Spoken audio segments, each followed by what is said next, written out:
여기 좀 중요합니다. 많이 중요. 여기 세무 조정할 때 여러분 여기서 이제 중요한 게 있어요. 맨날 쟤는 맨날 중요하대 라고 하면 할 말이 없지만 자 보시죠. 자 일단 재고자산의 실기는 좀 많이 내는 편은 아닙니다, 여러분들. 그렇죠? 많이 내는 편은 아닐 때까지 3번 냈습니다. 3번. 그리고 오늘 기출문제를 왔거든요. 예, 그래서 좀 이따가 사세요. 전 이런 거 진짜 못해요. 이런 거 해가지고 저는 만약에 제가 그 영업 활동 했잖아요. 제가 이제 영업 팀장 했으면은 고객한테 이끌려 다녔을 거예요. 이거 그런데 아니 한 50% 할인해 주세요. 아니 이건 아닌 것 같아요. 할인해 드릴게요. 죄송해요. 제가 잘못했어요. 이래가지고 이제 힘들어요. 여기 말하는 게 진짜로. 어차피 이득 떨어진 것도 없어요, 여러분들. 예. 자, 보시면, 자, 임의 변경은 뭐냐면 요거예요. 자, 뭐냐면 우리가 세법상 방법 있죠? 세법상 재고자산의 평가 방법하고요. 장부상 재고자산의 평가 방법이 다르죠. 이렇게 다른 걸 우리가 임의 변경했다라고 표현을 해요. 자, 예를 들어 볼게요. 여러분들 들어보시면 우리 그 변경 신고 언제까지 해야 돼요? 재고자산의 변경 신고, 평가 방법 변경 신고 기억나시는 분? 그죠? 이전 3개월. 그렇죠. 9월 30일. 그렇죠. 우리 시험은 9월 30일 변경하고자 하는 그 기에 9월 30일 이전까지 기억나시죠, 여러분들? 근데 이럴 수 있잖아요. 회사가 11월 5일이라고 할게요. 회사가 11월 5일 날 저 선입선출법으로 할게요. 원래는 총평균으로 했거든요. 총평균. 맞죠? 총평균으로 했는데 저 이번에 뭐 예를 들어 가지고 총평균으로 했는데 이동평균법으로 할게요 해서 이동평균법으로 11월 5일 날 변경 신고한 거예요. 이해되세요? 그럼 회사는 이동평균으로 했겠죠. 시험에 나오는 것. 하지만 세법은 당초에 총평균으로 했다가 이동평균으로 변경 신고를 세법에서 정하는 기한 내에 안 했잖아요. 맞죠? 그럼 세법은 야 제대로 신고 안 했네. 그럼 당초에 신고 방법인 총평균으로 가야 되지 않겠니? 무슨 말인지 이해되시겠어요? 그럼 세법상 방법은 평가 방법은 총평균인데 회사는 이동평균법으로 평가에 따르게 낼 거란 말이에요. 우리 시험에서는요. 했죠? 그걸 우리가 뭐라고 하냐면 임의 변경이라고 불러요. 여기까지 되시겠어요? 다시 외우시는 거예요. 자, 그러면 우리가 임의 변경을 하게 되면 세법은 재고자산의 평가 방법을 뭐로 보냐면 여기 뭐냐면 세법은 세법상 평가 방법과 선입선출법 둘 중에 큰 것으로 평가합니다. 맥스의 맥스 암기.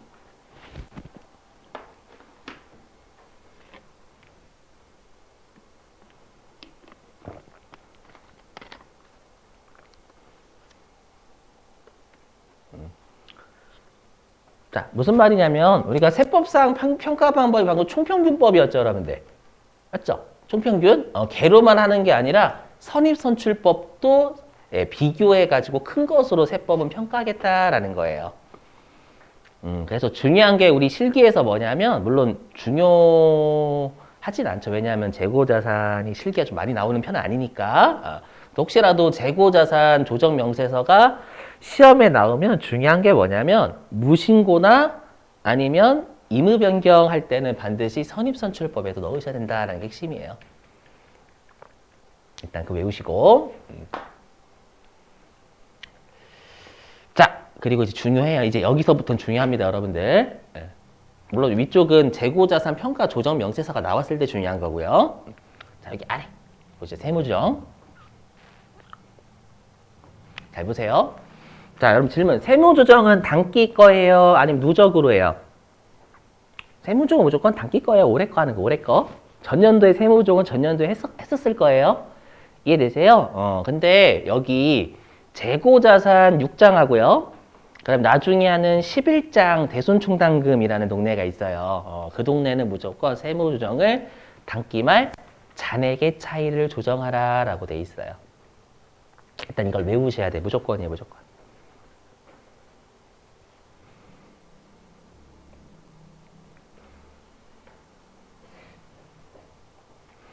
그럼 여러분 질문입니다. 잔액은 누적이에요? 단기예요? 누적이에요. 현금 잔액 500만 원. 이 말은 과거와 올해 연도의 현금의 누적이잖아요. 맞죠? 그래서 우리가 잔액이라는 표현은 손익계산서에선 안 쓰죠? 다 우리가 재무상태표 계정에 쓰잖아요. 맞죠? 자산잔액, 부채잔액 이러지 우리 수익잔액. 수익잔액이 얼마다 이렇게 하진 않죠, 여러분들? 맞죠? 자, 그래서 우리가, 자, 그러면 이제 뭐가 문제냐면, 그럼 세무조정은 올해 것만 해야 되는데, 갑자기 세무조정을 누적으로 하래요. 좀 아다리가 안 맞죠? 맞죠? 그래서 여기는 빡 집중하셔야 돼요. 자, 보실게요. 한번 사례 들어볼게요, 사례. 자, 보시죠, 여기. 자, 그리고 이 재고자산은 또 다른 동네에서 많이 나와요. 얘는 그러니까 간접적으로 다른 동네에서 내요. 자, 보시면. 자, 장부상 1기말 재고자산이 100원으로 평가가 된대요. 그래서 장부는 100. 예, 근데 세법상 재고자산은 120원으로 평가가 된대요. 1기에. 예. 그러면 우리가 재고자산이 세법이 더 많죠? 그럼 소득 처분이 뭐예요, 여러분들? 유보. 맞죠? 자산이 세법이 20 많으니까. 유보가 되겠죠, 여러분들? 그래서 여기, 예, 유보. 자, 이제 용어 외우실 게 있어요. 자, 용어 반드시 외우셔야 돼요. 요거. 일단 여기. 이 용어를 꼭 외우셔야 돼요. 그렇죠? 실기 때 나중에 검색하시면 얘로 떠요, 얘로. 뭐냐면, 보실게요, 여기 화면. 한번 보시면. 자, 지금 세법 입장에서 장부보다 재고자산이 평가가 업돼 있잖아요. 그럼 여기에 평가증이라고 하는 게 맞죠? 감은 감소거든요. 증은 증가고. 그죠? 그래서 조심하실 게 우리가 재고자산은 용어 자체가 어떻게 돼 있냐면 세법에서 볼 때 장부상 재고가 어떻게 돼 있냐 이렇게 해석해요, 무조건. 세법에서 볼 때 장부상 재고자산이 20이 평가 감돼 있죠. 이렇게 해석합니다, 여러분들.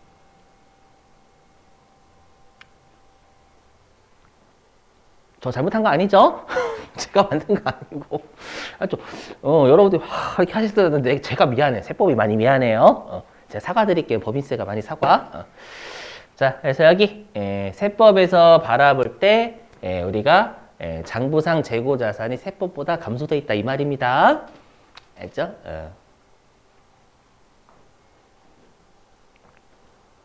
자, 이거고요. 반대로 이럴 수도 있겠죠. 보시면 반대로 이렇게. 반대로 거꾸로. 얘가 120이고요. 얘가 100이에요. 이럴 수도 있잖아. 거꾸로. 그럼 일단 이때 마이너스 유보죠. 세법이 자산이 적으니까. 맞죠? 마이너스 유보. 그럼 얘 뭐라고 할까요, 여러분들? 평가증, 평가감. 평가? 뭐라고 해야 되나? 평가 뭐라고 할까요? 재고자산 평가. 증이에요, 증. 그죠? 왜냐면 두 번째는 얘죠. 세법에서 바라볼 때 장부상 재고자산이 20이 증가돼 있잖아요, 평가가. 맞죠? 그래서 얘는 재고자산 평가 증 이렇게 돼 있어요. 나중에 실제 소득금액 조정 합계표 검색하시면 요 딱으로 떠요. 알고 계셔야 돼. 그래서요. 반드시.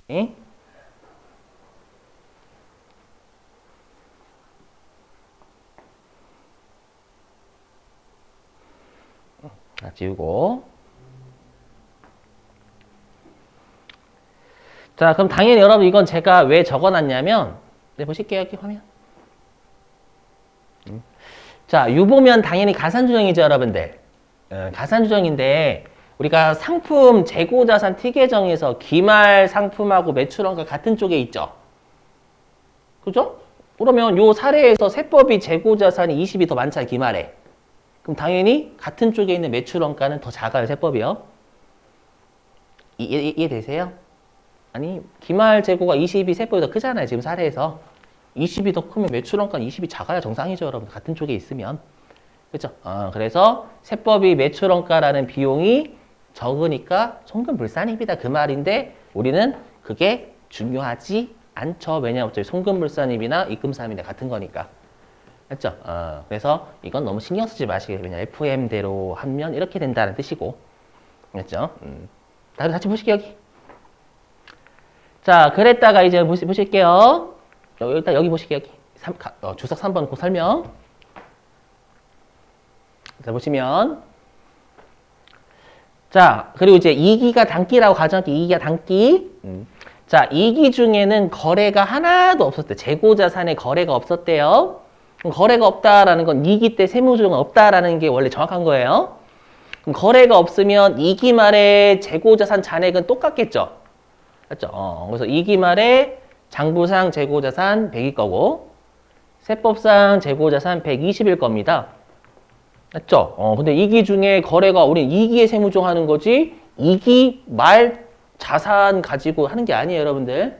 맞죠? 그래서 세무조정이 없는데 위쪽 보시면 하라는 거예요, 하지 말라라는 거예요. 하라라는 거예요. 왜냐면 기말에 잔액 차이 나잖아요. 맞죠? 그래서 무조건 해야 돼요. 재고자산. 알죠? 그러면 얘도 똑같이 위에 있는 거 그대로 쓰면 되겠죠, 여러분들. 되시겠어요? 뭐 이러면 어떤 문제가 발생할까요? 얘예요. 보시면 요거 한번 해볼게요. 자, 여기 다시 여기 보시면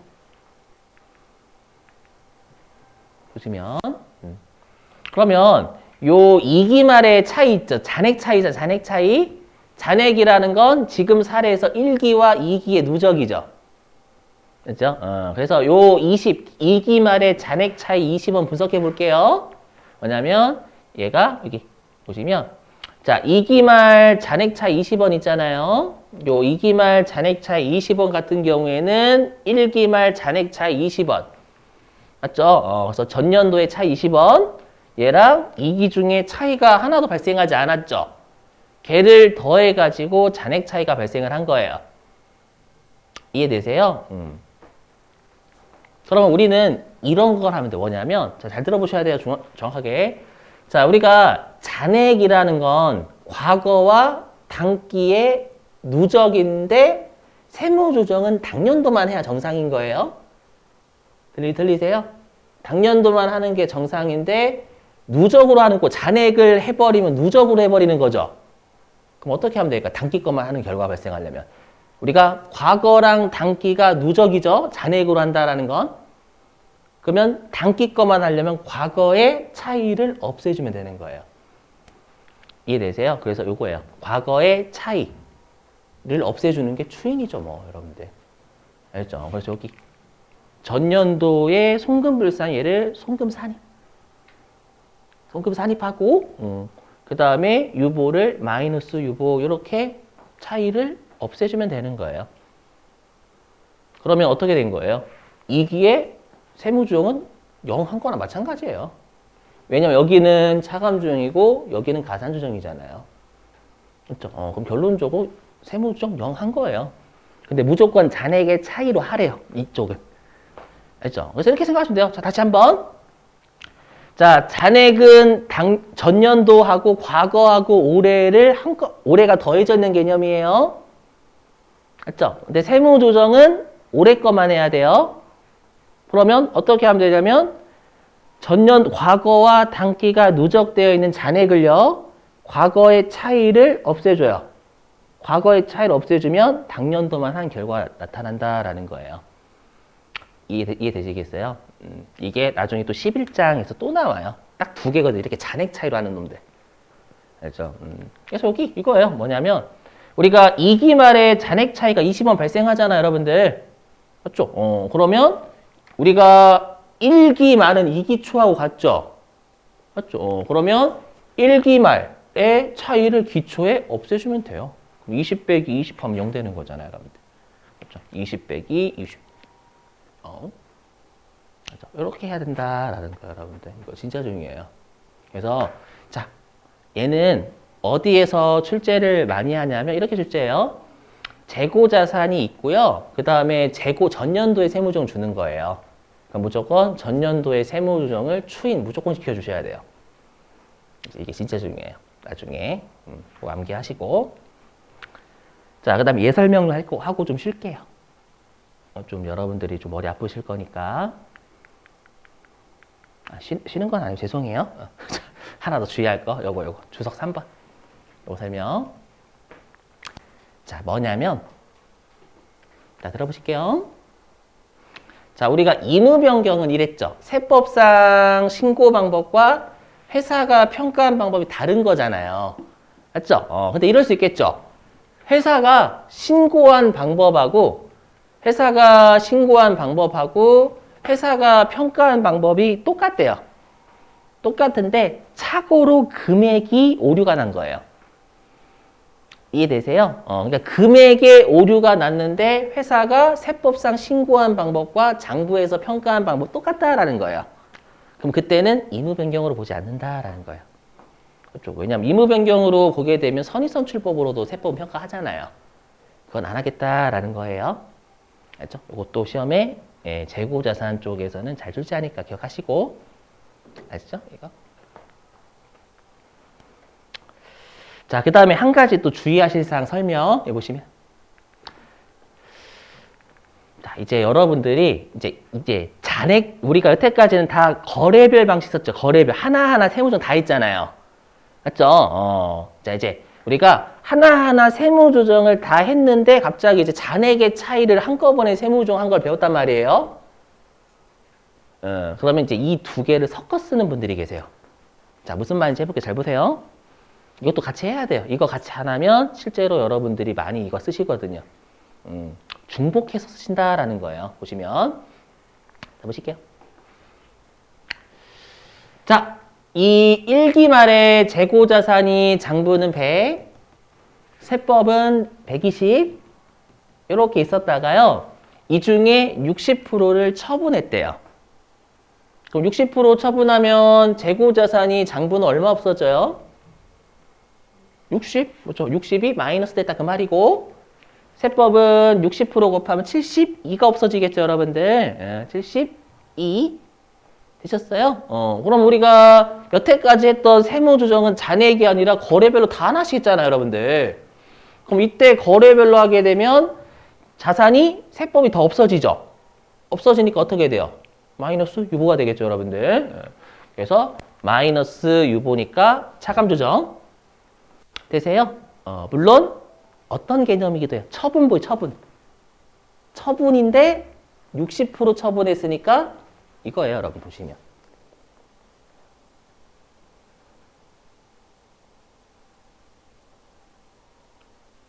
(60% 추인한 거예요. 아까 처분은 다 처분했으니까 차이가 다 없어진 거고 지금은 60% 처분했으니까 60%만큼만 추인이 된 거예요. 20원에 12. 자, 보실게요. 여기 보시면. 자, 보세요. 자, 우리가 여기 보세요. 장부는 재고자산이 처음에 100이었죠. 그리고 세법은 재고자산이 120이었잖아요. 그럼 자산이 세법이 20이 더 많죠. 장부보다. 그죠? 근데 처분을 하게 되면 장부상 재고자산은 얼마 남아 있어요? 60% 처분하면. 그렇죠. 처분하면 이제 장부는 재고자산이 40이 남아버려요. 이해되시겠죠?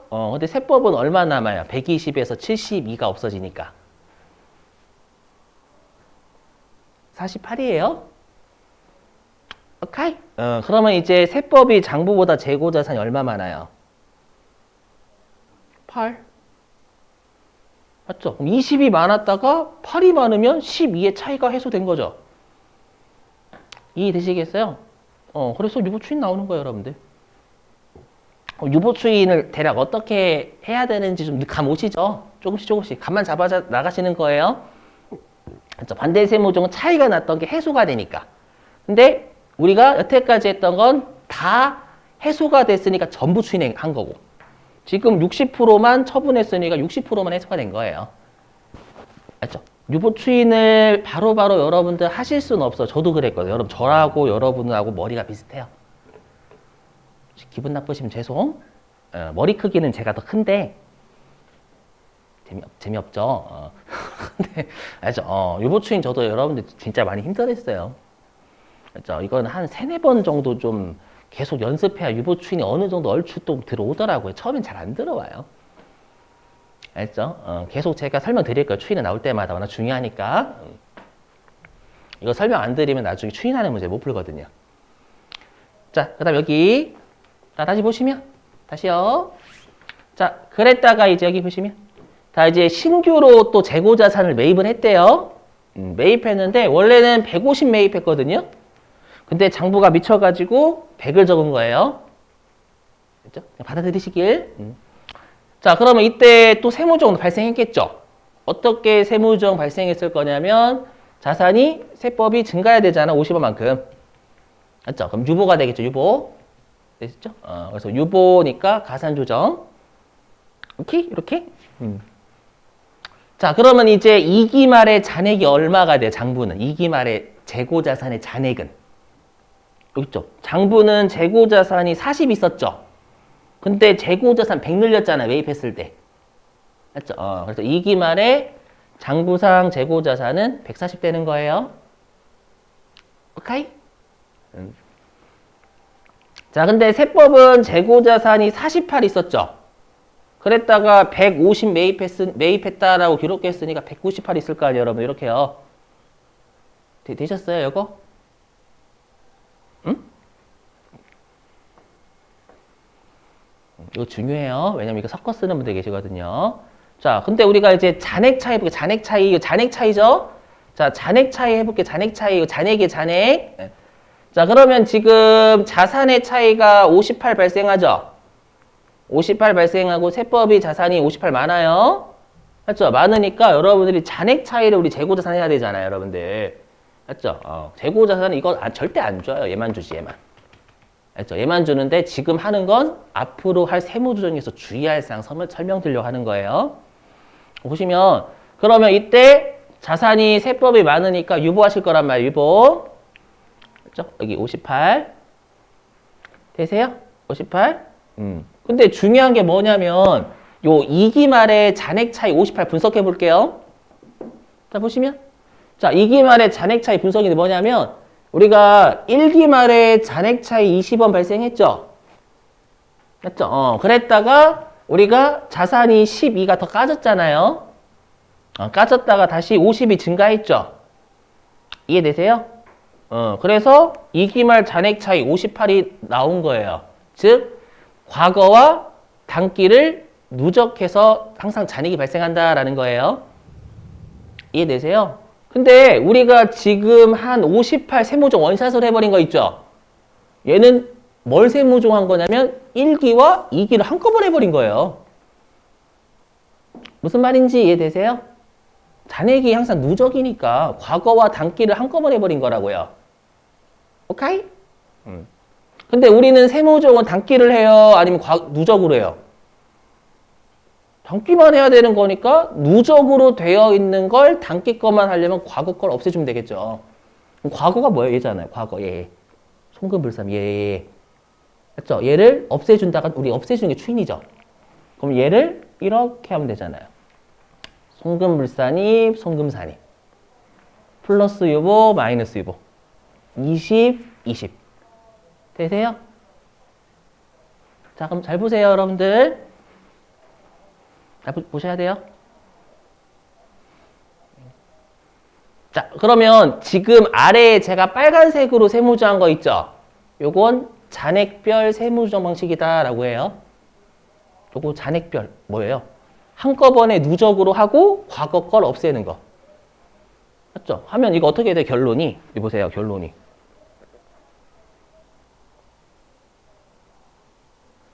송금불산입 가산조정이죠? 그 다음에 송금산입 차감조정이죠? 하면 이 기말잔액 세무조정 방식은 가산조정 38 나와요. 퉁치면. 맞죠?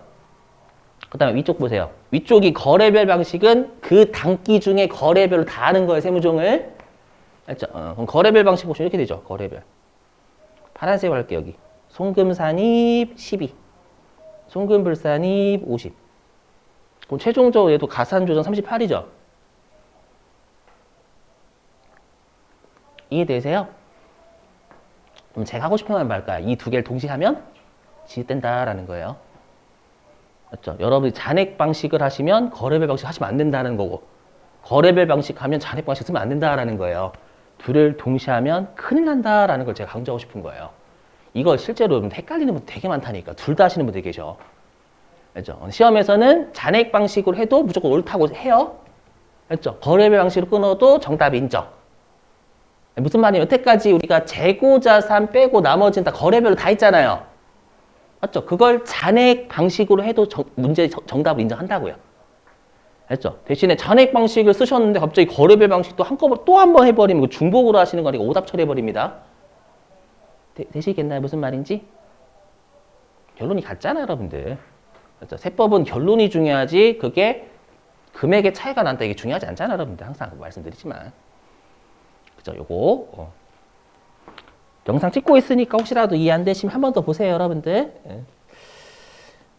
제가 이걸